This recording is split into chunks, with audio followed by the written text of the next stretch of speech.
အားလုံးပဲမင်္ဂလာပါကျွန်တော်တော့ဒေါက်တာစမိုင်းတေးစင်စီကူကထိတ်ဆင်စီကူဆရာဝန်ဒေါက်တာစောစရာနိုင်မှာဖြစ်ပါတယ်ဒီနေ့မှာတော့ကျွန်တော်ကနွေရာသီမှာခွေးကလေးတွေမှာသတိထားတဲ့ heat stroke အပူရှက်တဲ့အကြောင်းကိုရှင်းပြပြောပြပေးသွားမှာဖြစ်တဲ့အတွက်ကျွန်တော်လည်းဒီဗီဒီယိုလေးကိုအဆုံးထိ live ပါကြည့်ရှုပေးဖို့အားလုံးကိုဖိတ်ခေါ်လိုက်ပါတယ် heat stroke အပူရှက်တယ်ဆိုတာဘာလဲခွေးကလေးတစ်ကောင်ရဲ့ခန္ဓာကိုယ်ပူချိန်ဟာပုံမှန်ထက်များလုံးပြီးမထိန်ချုပ်နိုင်တဲ့အခြေအနေတစ်ခုကိုရောက်ရှိနေတာကိုပူရှက်တဲ့ heat stroke လို့ခေါ်ပါတယ်ခင်ဗျာheat stroke ကဘာလို့ဖြစ်ရတာလဲတဘာဝအဖြစ်ခွေးကလေးတွေရဲ့အရေပြားမှာအပူလွန်ကဲလာတဲ့အခါလူတွေလိုမျိုးချွေးထွက်စရာချွေးပေါက်မပါရှိပါဘူးဒါကြောင့်ခွေးကလေးတွေဟာအပူချိန်ကိုပါးစပ်နဲ့တရေကနေအသက်ပြင်းပြင်းရှူထုတ်ခြင်းတရေမြောက်များထုတ်လုပ်ခြင်းတို့ဖြစ်တာအပူချိန်ကိုထိန်းညှိရပါတယ်ဒါကြောင့်ပူပြင်းတဲ့ရာသီဥတုနဲ့ပတ်ဝန်းကျင်ကိုရောက်တဲ့အခါခွေးကလေးတွေဟာအပူချိန်တက်ပြီးအပူရှက်လွယ်ပါတယ်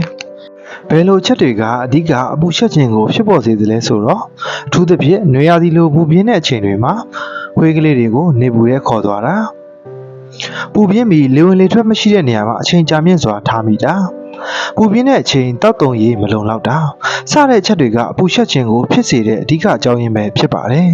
အဲ့ဒါတွေအပြင်တချို့နှာခေါင်းတိုတဲ့ခွေးမျိုးစိတ်တွေက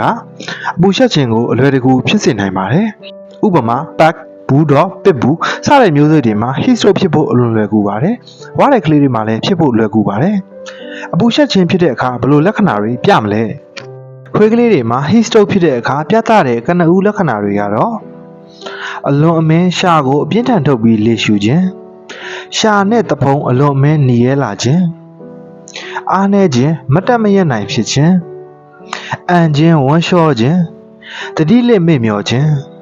စတာတွေဖြစ်ပေါ်လာနိုင်ပြီးအသက်အန္တရာယ်ကိုချိန်ချောက်လာနိုင်ပါတယ်။ heat stroke ကြောင့်အရေးပေါ်ဖြစ်လာတဲ့အခါဘယ်လိုပြုစုမလဲ။ချက်ချင်းခွေးကိုအေးမြတဲ့နေရာကိုရွှေ့ပါ။ခန္ဓာကိုယ်အနှံ့ကိုရေအေးရေခဲရည်ဆွတ်ထားတဲ့တပတ်နဲ့တုပ်တင်ပြီးပူချိန်ကျအောင်လှုပ်ဆောင်ပါ။ခန္ဓာကိုယ်အနှံ့ခြေဘွားလက်ဘွားနဲ့ဝမ်းပိုက်တွေကိုအေးပြန်ဆွတ်ထားတဲ့ဂွန်းနဲ့တုပ်ပါ။အေးမြတဲ့ရေဓာတ်စာရည်ကိုအနှဲငယ်တောက်ပါစေအလွန်ကြုံမတိုက်ရပါဘူး။နီးစပ်ရာတိတ်ဆန်ဆေးကုဆရာဝန်နဲ့ပြသတိုင်ပင်ပါ။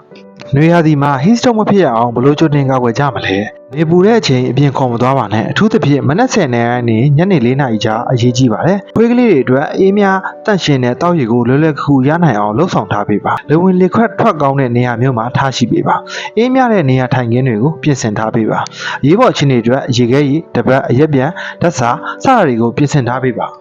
နောက်ဆုံးသတိပေးခြင်းတဲ့ချက်ကတော့ heat stroke ဖြစ်လာပြီဆိုရင်အပူချိန်ကျအောင်အရေးပေါ်နည်းလမ်းအတိုင်းအရင်လှုပ်ဆောင်ပြီးမှသာနီးစပ်ရာတိတ်ဆန်ဆေးကုခန်းကိုပြေးပြသင့်ပါတယ်။ heat stroke မှာကနဦးအပူချိန်ကျအောင်ပြုစုမှုတည်တာလင်းအရေးကြီးဆုံးဖြစ်တာကိုသိရှိနားလည်ထားဖို့လိုအပ်ပါတယ်။ဒါဆိုရင် heat stroke အကြောင်းကိုသိရှိသူမိတ်ဆွေတို့အကြံပေးနားလည်သွားမယ်လို့ယုံကြည်ပါတယ်။အကျိုးဆုံးနေရာရခင် share ပေးသွားလို့ရပါတယ်။ YouTube မှာလည်းအားပေးနိုင်ပါတယ်